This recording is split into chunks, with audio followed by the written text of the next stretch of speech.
दोस्तों, अपने दबंग सुपरस्टार ट्रेंडिंग स्टार खेसारी भैया के जो गाना पीके रोज करेला ड्रामा 2 गाना के अनाउंसमेंट खुद खेसारी भैया करेल बने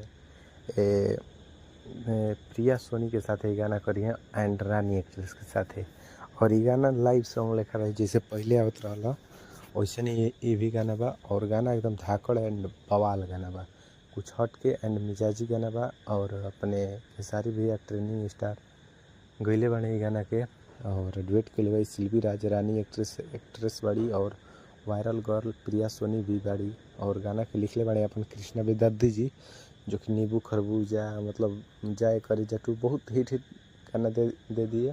और ये भी गाना एकदम वायरल है, एकदम धाकड़ गाना है, ये भी गर्दाफार गाना है और कुछ हट के है। और लगता है कि हमको जहाँ तक अनुमान है, मतलब कंफर्म नहीं बट अनुमान है कि इस गाने का म्यूजिक शायद अंजनी सिंह छोटू राउत मिल के देंगे, क्योंकि अंजनी सिंह जी ही ऐसा म्यूजिक बना सकते हैं, किसी के बस के बात नहीं।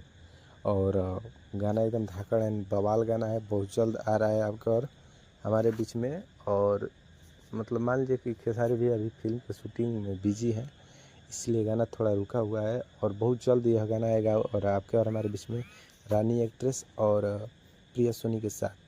और हमारे इस YouTube channel Bhojpuri setup news बनाए हैं, तो चैनल को सब्सक्राइब करिएगा, वीडियो को लाइक करिएगा। तब तक के लिए बाय, मिलते हैं और नेक्स्ट वीडियो में। थैंक्स फॉर वॉचिंग, बाय दोस्तों, धन्यवाद। जय हिंद, जय भोजपुरी। दोस्तों वीडियो को पूरा एकदम शेयर करिए, फैला दीजिए, एकदम गर्दा उड़ा दीजिए और एंगल म्यूजिक को जाके सब्सक्राइब कीजिए और मेरे को भी। मिलते हैं नेक्स्ट वीडियो में।